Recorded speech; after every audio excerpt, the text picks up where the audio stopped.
Assalamualaikum warahmatullahi wabarakatuh. Perkenalkan, nama saya Nuryanti dengan NIM C23832070031. Pada kesempatan ini saya akan mempresentasikan pengembangan instrumen evaluasi pembelajaran informatika berbasis tes dan non-tes untuk peserta didik kelas 10 SMK. Pengembangan instrumen ini dilakukan untuk mengetahui sejauh mana capaian pembelajaran informatika dapat tercapai baik dari sisi pengetahuan maupun sikap peserta didik selama mengikuti pembelajaran.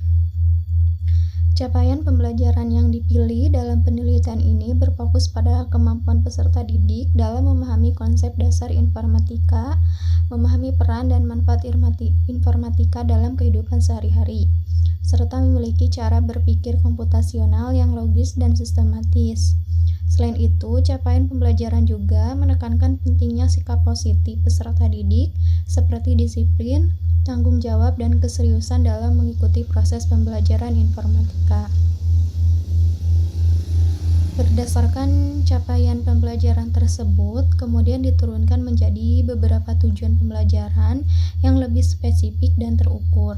Tujuan pembelajaran ini antara lain agar peserta didik mampu menjelaskan pengertian informatika, memahami peran informatika, memahami cara berpikir komputasional, mengenali langkah-langkah penyelesaian masalah, serta menunjukkan sikap aktif dan bertanggung jawab dalam pembelajaran. Penurunan capaian pembelajaran menjadi tujuan pembelajaran dilakukan agar proses evaluasi dapat lebih terarah dan sesuai dengan kompetensi yang ingin dicapai. Selanjutnya itu, tujuan pembelajaran tersebut dipilih karena dinilai relevan dengan karakteristik peserta didik kelas 10 SMK dan sesuai dengan materi informatika dasar yang dipelajari. Selain itu, tujuan pembelajaran ini mudah diukur melalui instrumen evaluasi yang dikembangkan, baik melalui tes untuk aspek kognitif maupun non-tes untuk aspek afektif. Dengan tujuan pembelajaran yang jelas, guru dapat mengetahui pencapaian peserta didik secara lebih objektif.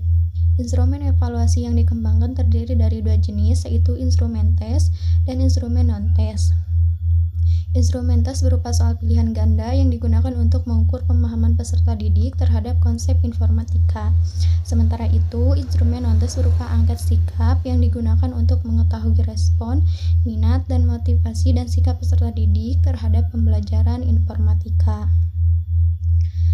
Selanjutnya, indikator dalam instrumen tes meliputi pemahaman konsep informatika, peran dan manfaat informatika, cara berpikir komputasional, langkah penyelesaian masalah, serta penggunaan instruksi, kondisi, dan pengulangan dalam pemecahan masalah. Sedangkan indikator dalam instrumen non-tes mencakup minat belajar, motivasi, pemahaman materi, keaktifan, kemandirian, serta kepercayaan diri peserta didik dalam pembelajaran informatika. Penyusunan soal tes disesuaikan dengan level kognitif berdasarkan taksonomi Bloom, yang itu pada tingkat C2 atau memahami dan C3 untuk menerapkan. Pemilihan level kognitif ini disesuaikan dengan kemampuan peserta didik kelas 10 SMK agar soal tidak terlalu mudah dan tidak terlalu sulit. Bentuk soal yang digunakan pada instrumen tes adalah pilihan ganda, sedangkan pada instrumen non-tes digunakan angket dengan skala Likert.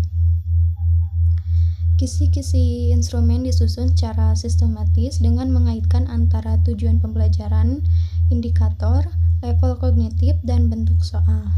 Dengan adanya keterkaitan tersebut, setiap butir soal dan pernyataan angket benar-benar mengukur tujuan pembelajaran yang telah ditetapkan sebelumnya. Hal ini penting agar instrumen evaluasi memiliki kesesuaian isi dan dapat menghasilkan data yang akurat. Uji coba instrumen dilakukan dengan memberikan soal tes dan angket sikap kepada peserta didik kelas 10 SMK. Peserta didik mengerjakan instrumen secara mandiri sesuai dengan petunjuk yang diberikan. Hasil pengerjaan peserta didik kemudian dikumpulkan dan dianalisis untuk mengetahui kualitas instrumen yang dikembangkan. Jumlah responden dalam uji coba instrumen ini terdiri dari dua kelompok, yaitu uji coba instrumen tes dan uji coba instrumen non-tes. Uji coba instrumen tes dilakukan kepada 10 peserta didik kelas 10 SMK untuk mengukur aspek kognitif melalui soal pilihan ganda. Sementara itu, uji coba instrumen non-tes juga melibatkan 10 peserta didik kelas 10 SMK yang sama untuk mengukur aspek afektif melalui angket sikap. Pelaksanaan uji coba dilakukan menggunakan media Google Form karena dinilai lebih praktis, efisien, serta memudahkan proses pengumpulan dan analisis data. Uji coba dilaksanakan setelah peserta didik menerima materi informatika dasar dalam 1 kali pertemuan pembelajaran. Hasil analisis butir soal menunjukkan bahwa sebagian besar soal berada pada kategori baik, beberapa soal berada pada kategori cukup, dan terdapat sedikit soal yang perlu direvisi agar kualitas instrumen menjadi lebih optimal. Variasi tingkat kesukaran soal ini menunjukkan bahwa instrumen memiliki komposisi soal yang cukup baik dalam mengukur kemampuan peserta didik. Hasil uji reliabilitas instrumen non-tes menunjukkan nilai Cronbach's alpha sebesar 0,8 yang termasuk dalam kategori reliabilitas tinggi. Hal ini menunjukkan bahwa instrumen angket memiliki tingkat konsistensi yang baik dan dapat dipercaya untuk digunakan dalam pengukuran sikap peserta didik. Berdasarkan hasil analisis tersebut, dapat disimpulkan bahwa instrumen evaluasi pembelajaran informatika berbasis tes dan non-tes yang dikembangkan memiliki kualitas yang baik, valid, dan reliable. Instrumen ini layak digunakan untuk mengukur pencapaian pembelajaran peserta didik, serta dapat menjadi dasar bagi guru dalam melakukan perbaikan dan pengembangan pembelajaran informatika di SMK. Baik, mungkin itu saja yang bisa saya jelaskan. Terima kasih. Wassalamualaikum warahmatullahi wabarakatuh.